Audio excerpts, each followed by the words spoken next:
Bonjour à tous.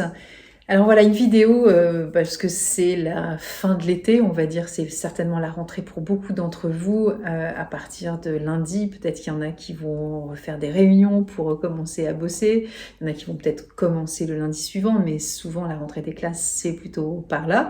Donc jeudi c'est le 1er septembre et forcément ça sent un peu la fin de l'histoire de la joie, on va dire, pour certains, hein, parce que voilà, chacun est différent, évidemment. Et là, ce que j'ai envie de vous proposer, c'est justement peut-être essayer de j'allais dire, de s'échapper de ce mécanisme que nous avons quand c'est la fin des vacances et qu'il faut reprendre sur des bases, des fois, qu'on a envie de donner différentes, et puis des fois, on se laisse glisser. Et il y a quelque chose qui fait que on est dans des mécanismes aussi de répétition qui fait qu'on n'arrive pas des fois à sortir de nos sortes d'engrenages personnels. Donc voilà, alors là j'ai pris les cartes du Centre Bac, donc je vous les montre, voilà à l'écran. Elles sont vendables sur le site du Centre Bac, où j'aime bien aussi changer de temps en temps. Donc celle-ci c'est Walnut, la fleur de l'adaptation. La fleur dans les périodes de transition, quand on est un peu vulnérable par rapport à tout ce qui est à remettre en place aussi sur... ça peut être aussi l'adaptation à son environnement, parce que je quitte mon endroit de vacances et je reviens avec mes nouveaux repères, hein, on va dire. Voilà, je me réadapte aussi à mon environnement, je me réadapte aussi peut-être à la météo, parce que j'ai peut-être été en vacances dans des endroits où il faisait soit très frais, soit très froid, et donc je vais voir aussi où, par exemple, ça peut être très, très pluvieux chez moi. Et donc, je peux aussi me réadapter. Et dans ces moments-là, Walnut, on est susceptible sur le plan de tout ce qui peut se passer autour de nous. Alors, ça peut être évidemment un contexte géographique, comme je le cite, donc de météo, mais ça peut être aussi se réadapter à notre condition de vie. Admettons que j'habite dans un studio et que j'étais en vacances avec du monde dans une maison à 120 mètres carrés, il faut aussi que je me réadapte à ce système de vie. Donc tout ce qui va être les périodes de transition, d'adaptation, dans les moments où on est un peu vulnérable justement à tout ce qui est un peu nouveau à remettre en place, parce que ça a un impact aussi sur mon humeur par exemple, ou sur ma façon d'être, ou voilà, ça peut perturber, fragiliser la personne que je suis, alors qu'on pourrait considérer que si on prend Walnut, on devrait, entre guillemets, être un peu linéaire sur le plan du caractère ou sur la personne qu'on est, sur nos pensées, sur notre forme de mode de fonctionnement. Mais dans ces moments-là, on est chahuté, et le fait d'être dans un environnement qui est encore une fois nouveau, puisqu'il faut réapprendre entre guillemets certaines bases, certaines règles. Professionnellement, quand on reprend son boulot, il faut des fois se réadapter à l'ambiance, aux collègues, au bruit des fois, alors qu'on a peut-être été seul pendant les vacances, ou au contraire, on était extrêmement nombreux, et du coup, il faut se réadapter au silence. Enfin, vous voyez ce que je veux dire, c'est que tout ça, ça a aussi un impact sur nos vies, sur notre humeur, sur notre caractère, sur notre façon d'être, de fonctionner, de penser. Et donc, dans ces moments-là, Walnut, elle est vraiment précieuse, parce que c'est des périodes de transition. Alors, des fois, c'est plus ou moins long en fonction de chacun, mais ça peut vraiment accompagner. J'avais envie aussi de parler de Hornbeam, parce qu'il y a des moments où on a envie de se dire, allez, c'est la rentrée, je m'y mets. Alors je me mets au sport, je me mets à la musique, je me remets aux langues, je me remets à, reprendre mes cours de peinture, de ce que vous voulez. Et la flemme, en fait, hein, la flemme, et je repousse je m'y mets pas, en fait. Et donc ça, c'est une forme de routine des fois qui s'installe. Donc ça, c'est Hornbeam, je vais le marquer, de toute façon. Hornbeam, c'est vraiment la fleur qui va nous aider à nous booster, à nous mettre sur le côté booster, mais le côté... j'arrête de me dire que j'ai pas... comment dire, le désir de pouvoir me mettre ici et maintenant, parce que la flemme, parce que rien qu'à l'idée d'y penser, j'ai l'impression que c'est une montagne à gravir, et du coup, ou à franchir, et du coup, je dis, allez, c'est pas grave, plus tard. Mais le plus tard, on sait bien que la vie passe et que la vie est courte, hein, et donc la vie est courte selon chacun, hein, voilà, c'est... On ne connaît pas la date de départ, ou les dates de départ aussi de santé, ou la date de... Voilà. Donc il y a des moments où on se dit, c'est bien de procrastiner, parce que ça peut des fois faire du bien aussi au cerveau de se dire, bon ok, tu sens que tu n'as pas la pêche pour t'y mettre, mais en fait, avec Hornbeam, on s'aperçoit que souvent, quand on acte le truc, qu'on se met un petit coup de pied aux fesses, on va dire, avec cette fleur-là, justement, les choses se mettent en rythme, les choses se mettent en branle, les actions qu'on a envie de poser et acter sont pas si démesurées selon notre croyance, en fait. Et puis, les choses se font, et puis ça y est, le mécanisme revient, et en fait, on a tout à fait la capacité de s'y mettre. Mais c'est vraiment une croyance en fait, je suis pas assez costaud pour le faire. Alors, costaud dans mon cerveau, évidemment, costaud physiquement, évidemment que si, on a de quoi le faire. Mais là, c'est vraiment une forme de procrastination, de désir de remettre à plus tard, parce qu'on dit que plus tard, ce sera le moment de le faire, mais c'est souvent encore différé pour mieux sauter, et des fois, on saute carrément pas. Et on laisse pourrir le truc comme ça, de semaine en semaine. Alors, il peut nous arriver aussi d'être dans cet état de nostalgie honeysuckle. La nostalgie c'était trop bien en fait. J'ai passé des vacances, j'ai passé des moments merveilleux. J'étais dans un état de tranquillité, de paix, de joie, accompagnée ou seule, encore une fois, en faisant des randos ou en étant dans un endroit qui, selon moi, était paradisiaque. Et cette nostalgie de cet ailleurs que je ne peux pas atteindre là, puisque je retourne dans mes pénates, et mes pénates, elles ne sont pas toujours forcément en adéquation avec ce que j'ai ressenti lors de cet espace-temps qui est un peu hors du temps, les vacances forcément. Eh bien, il peut y avoir une forme de blues aussi qui peut arriver, de nostalgie, c'est fini en fait, quoi. Donc, et ça, c'est compliqué des fois à vivre et de se remettre. Alors, ça peut être évidemment avec du walnut, avec du hornbeam, de s'y remettre. Donc, ça peut être un petit package avec plusieurs fleurs ensemble. Mais là, je les explique évidemment séparément. Et honeysuckle, cette forme de nostalgie du c'était trop cool, c'était trop bien. Et en fait, je suis pas présent à ce que je dois faire. Alors que ça peut être, même si j'ai pas repris le travail, et même si je ne travaille pas, de toute façon, cette nostalgie, elle peut être présente. Et du coup, elle nous coupe aussi de tout ce qu'on pourrait mettre en place pour pouvoir aussi avancer avec cette joie d'avoir passé ces instants merveilleux. Mais cette joie et ces instants merveilleux sont encore présents dans mon esprit, dans mon cœur, dans ma tête, dans mes peut-être, j'allais dire dans ma peau, si j'ai pris des couleurs alors que chez moi, c'est pas possible de prendre un peu de soleil. Donc, tout peut être présent. Et donc, je me reconnecte à ce souvenir-là, mais plus dans quelque chose qui va me tirer en arrière et qui va m'empêcher d'être présent à moi-même. Parce que justement, le souci de honeysuckle, c'est cette forme de déconnexion aussi de ce que je dois faire. Et être présent à moi-même à l'instant T, où que ce soit au travail ou dans l'environnement dans lequel je dois réintégrer. Eh bien, il faut que je sois opérationnelle d'une certaine façon. Et si je suis tout le temps happée dans mes pensées, dans mes pensées du passé, de ces moments de joie et de bonheur, je ne peux pas intégrer ces pensées-là forcément dans ce que j'ai acté pour œuvrer pour le présent et donc forcément l'avenir. Et donc là, je suis trop tirée en arrière. Des fois, il y a des formes de routine aussi qui se mettent de chestnut bud, qui est vraiment la fleur de la... C'est cette fleur qui nous empêche de tourner en rond en fait, puisque chestnut bud, elle nous parle de ce bourgeon de marronnier. On voit bien que c'est pas une fleur, c'est un bourgeon. Donc c'est pas encore en éclosion, et justement ça n'a pas éclos parce que c'est toujours dans la répétition de cette non-maturation en fait d'expérience. C'est-à-dire que j'ai vécu une expérience, je sais que chaque rentrée c'est comme ça. À chaque rentrée, je me dis allez, c'est bon, j'y vais, je me remets au piano.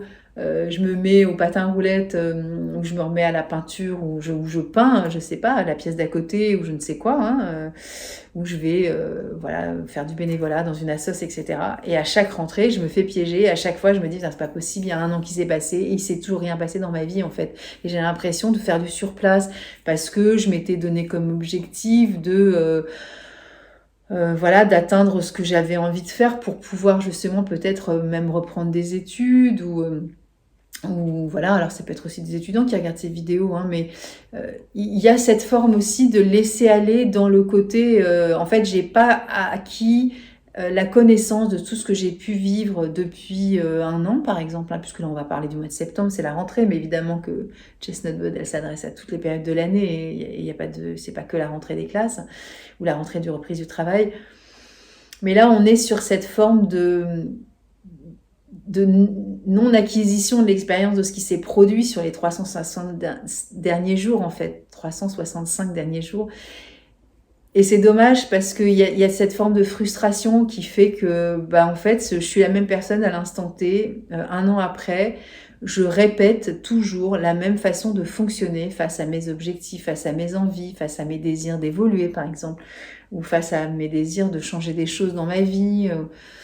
Et on est un petit peu retenu en arrière aussi, on est coupé aussi de ce présent parce que justement on est dans cette forme de répétition qui n'est pas vertueuse et qui nous empêche d'acter des choses pour pouvoir justement se dire bon ok, qu'est-ce qui s'est passé depuis un an? Je peux faire le check aussi et mettre des petites croix et faire des listes en disant bon ben ça évite de le refaire puisque tu sais que à chaque fois, tu retombes dans les mêmes engrenages alors soit de hornbeam, hein, de procrastination, soit dans des craintes, soit dans des choses que tu dis mais que tu ne fais pas, ou des découragements. Et du coup, bon, on va l'avoir, hein, découragement, ça peut être ça aussi. Hein. Je peux aussi être découragée parce que j'ai des obstacles et du coup, je perds de vue mon objectif et du coup, je retombe toujours sur les mêmes façons de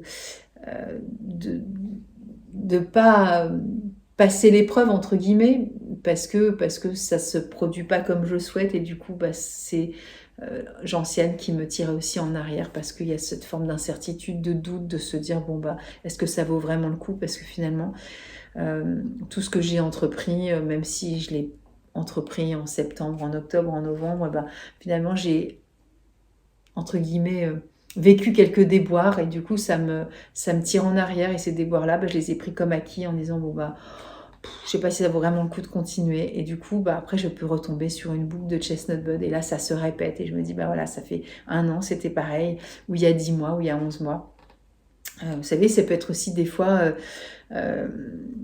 on s'inscrit dans des salles de sport et puis c'est toujours la même chose.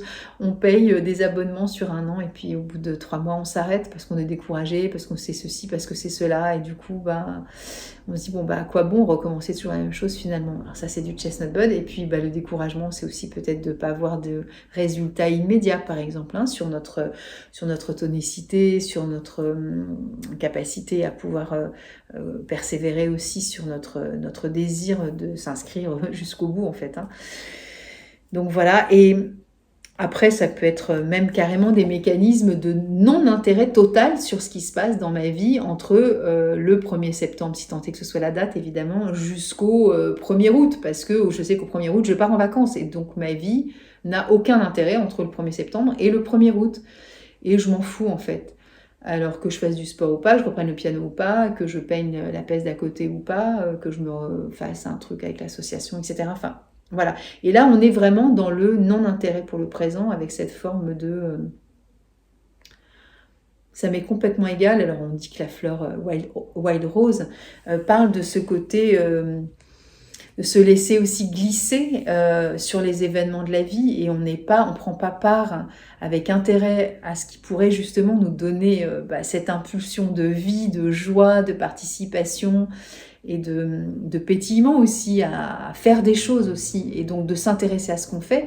Wild Rose parle de ce côté fataliste, désintérêt, avec le côté résigné. C'est comme si, par exemple, je reprenais mon travail, mon taf, j'allais dire, et de me dire, de toute façon, c'est comme ça, je peux pas évoluer professionnellement. Donc, en gros, je ne passe pas de concours si je suis dans la fonction publique, ou si je ne passe pas, par exemple, je sais pas, d'autres emplois où je vais à des... des rendez-vous, des entretiens d'embauche, où je ne quitte pas mon emploi, où j'essaie pas de voir justement s'il pourrait y avoir une possibilité peut-être de demander, par exemple, j'en sais rien, mais une rupture de contrat et d'aller voir avec l'État s'il n'y a pas des formations à droite à gauche auxquelles je pourrais aspirer si tant est que j'ai cotisé un certain nombre de droits. Enfin, vous voyez ce que je veux dire, c'est que on a une forme de toute façon, qu'est-ce que tu veux, c'est comme ça. On est fataliste, on est résigné, on s'en fout en fait. Et c'est dommage d'une certaine façon, c'est ce que nous dit Bach. Et puis nous, dans ces moments-là, on sait qu'on on prend pas part, ça nous intéresse plus et c'est dommage de plus être intéressé par la vie. Je l'ai dit tout à l'heure, la vie est courte et donc ne se laisser glisser et ne plus avoir d'intérêt pour ce qu'on fait avec une forme d'encéphalogramme du cœur, de la joie, de dire ok, allez, j'y vais, je me lance, je le fais et ça me redonne du peps. C'est impactant quand même sur le quotidien de pouvoir agir et interagir aussi avec ses désirs. Mais là, Wild Rose, il y a une forme de non-désir aussi, de désintérêt. Donc on pourrait parler aussi de cette pulsion qui est un peu plate en fait et qui nous empêche d'être de se dire allez, je pétille, j'y vais, c'est chouette, je participe à ma vie et je fais des choses concrètes en fait, hein. Et donc je m'incarne aussi dans ce nouveau plan que je peux me donner. Alors peut-être se donner des objectifs tout simplement, hein, des objectifs auxquels justement je ne vais pas déroger avec Gentiane, c'est-à-dire pas déroger dans le sens où je ne vais pas me démoraliser parce que ça ne se passe pas comme je veux. Alors, ce sont deux fleurs différentes, hein, mais Wild Rose, dans cet objectif-là de vie, de se redonner le désir, d'avoir envie d'impulser des choses, créatif ou non, de la lecture, de ce que l'on veut, hein, de la cuisine, voilà. C'est déjà un objectif vraiment merveilleux. Après, il se passe ce qui se passe, hein. Et puis, des fois, à la rentrée, on est aussi coupé, justement. J'en sais rien. Ce sont des exemples comme des autres. Je parle de clématis, là, qui est cet état de rêverie qui nous coupe du présent et qui nous fait projeter dans un futur de potentiel retour à quelque chose qui va nous donner de la joie. Parce que justement, manque d'intérêt pour le présent et manque d'intérêt suffisamment prégnant pour nous dans ce quotidien pour pouvoir justement y mettre de quelque chose d'acté qui va nous permettre justement de nous insérer dans ce chaque jour, chaque minute, hein, chaque semaine qui passe pour pouvoir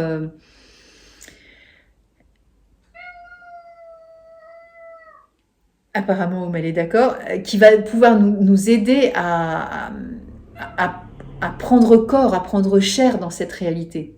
C'est-à-dire que c'est plus simplement au niveau du fantasme, de l'allégorie dans notre cerveau de se dire voilà, je ferai ça un jour. C'est comme si on disait je serai heureux à la retraite en fait, hein. C'est un peu le thème de la rentrée des classes. Je serai heureux aux prochaines vacances et je ferai des choses l'année prochaine. Et donc c'est pas hornbim, je repousse, c'est clématis dans le sens où je rêve à cette vie merveilleuse auquel je pourrais aspirer.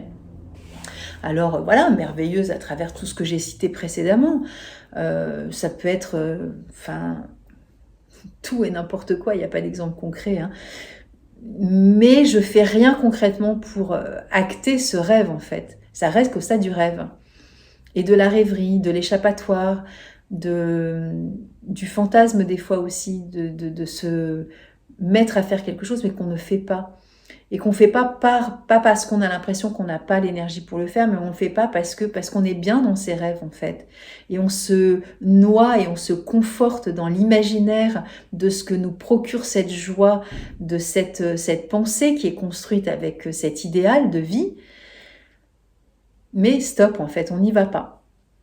Je rêverais de faire un site internet, par exemple, et parce que je voyage beaucoup, et de poster des photos, de faire un blog, je dis n'importe quoi, ça me vient à l'esprit comme ça, et parce que j'ai 5 ans de voyage dans ma vie ces dernières années où j'ai vraiment des choses concrètes à partager, etc.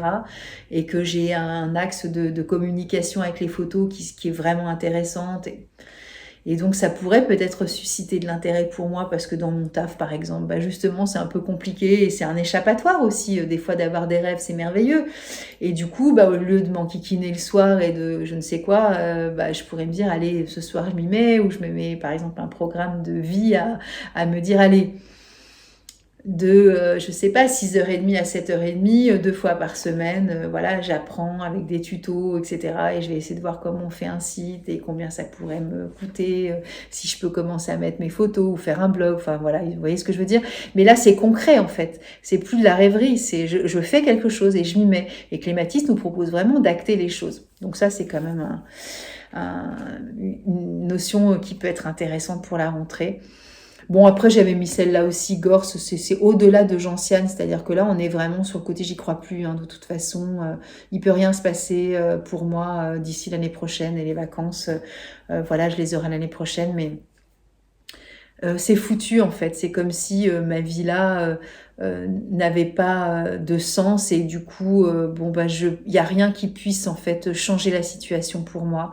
Et c'est bloqué. C'est bloqué parce que dans ma croyance, il n'y a rien qui peut changer en fait.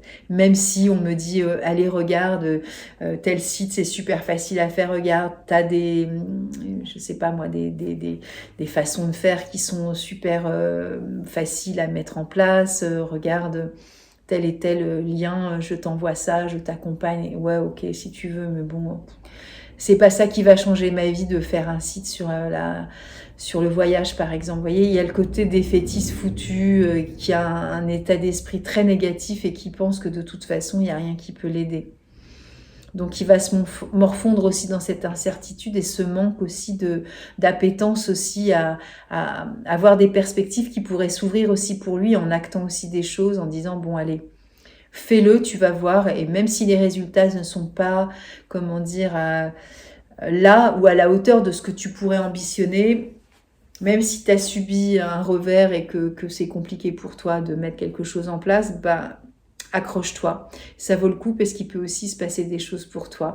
Et tu verras qu'en faisant les choses aussi, il y a des ouvertures qui peuvent aussi se faire. Bon, j'espère que vous avez été...